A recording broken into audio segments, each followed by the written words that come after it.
লা ইউমিনু আহাদুকুম হাত্তা আকুনা আহাব্বা ইলাইহি মিন ওয়ালিদিহি ওয়ালাদিহি ওয়ান নাসি আজমাইন।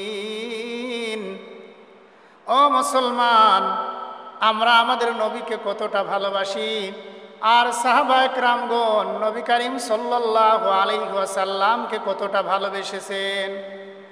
সাহাবায়ে কেরামগণ নিজের থেকে, পরিবার পরিজন, সন্তান সন্ততির থেকে, দুনিয়ার সমস্ত প্রিয় মানুষের থেকে আমার নবী করিম সাল্লাল্লাহু আলাইহি ওয়াসাল্লামকে সবচেয়ে বেশি ভালোবেসেছেন। আর আমরা মুসলমান, কপাল পোড়া মুসলমান, রাসূলের উম্মাত হয়ে রাসূলকে ভালোবাসি না, রাসূলকে মহব্বত করি না, রাসূলের সুন্নাতকে আমরা ভালোবাসি না। রাসূল করিম সাল্লাল্লাহু আলাইহি ওয়াসাল্লাম একদিন উমর রাদিয়াল্লাহু তাআলা আনহুকে ডাক দিয়ে বললেন, হে উমর, তুমি আমাকে কতটা ভালোবাসো? উমর রাদিয়াল্লাহু তাআলা আনহু বললেন, ইয়া রাসূলুল্লাহ, ইয়া হাবিবাল্লাহ, আমি আমার সন্তান সন্ততি, পিতামাতা, পরিবার পরিজন, দুনিয়ার সব মানুষের থেকে আপনাকে বেশি ভালোবাসি, কিন্তু আমার জীবনের থেকে না।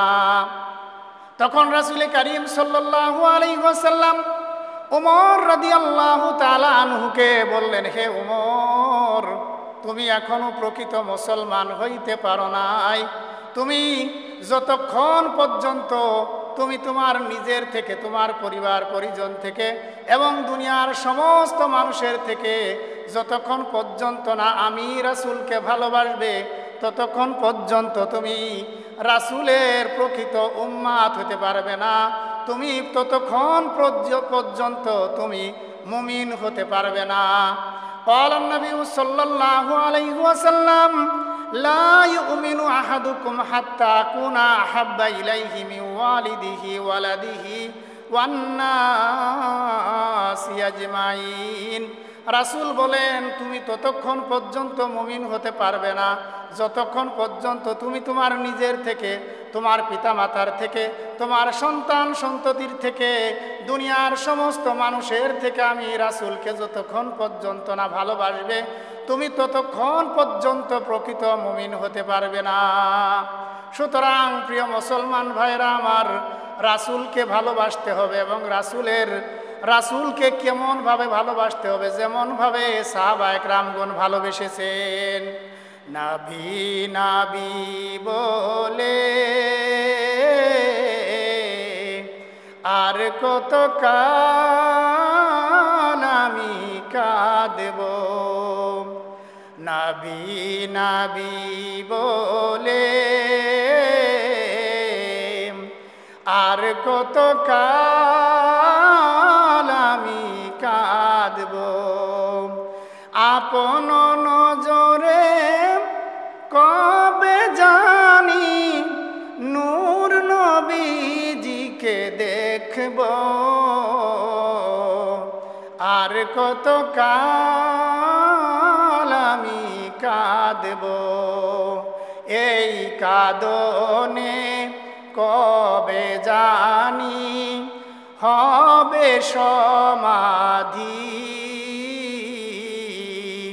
কেঁদে কেঁদে বুকের ভিতর হয়েছে নদী, সেই নদী ডেকে বলে সাগর বানাবো। নবী নবী বলে আর কত কাল আমি কাঁদব, নবী নবী বলে আর কত কাল আমি কাঁদব। সুতরাং ও মুসলমান, যদি প্রকৃত মুমিন হতে হয় তাহলে দুনিয়ার সব কিছুর থেকে রাসূলকে ভালোবাসতে হবে। সন্তান সন্ততি পরিবার পরিজন সব কিছুর থেকে আমার রাসূলকে ভালোবাসতে হবে। রাসূলকে কেউ যদি গালি দেয়, রাসূলকে নিয়ে যদি কেউ ব্যঙ্গ বিদ্রুপ করে, উম্মাতের ভিতরে যে মুমিনের ভিতরে বিন্দুমাত্র ঈমান আছে, সে মুমিন রাসূলের অপমান, রাসূলের ব্যঙ্গ বিদ্রুপ দেখে সে আর ঘরে থাকতে পারে না, সে পরিবার পরিজন সন্তান সন্ততির মায়ায় সে ঘরে থাকতে পারে না, সে রাসূলের জন্য জীবন দেওয়ার জন্য সে প্রস্তুত হয়ে যায়। আসসালামু আলাইকুম।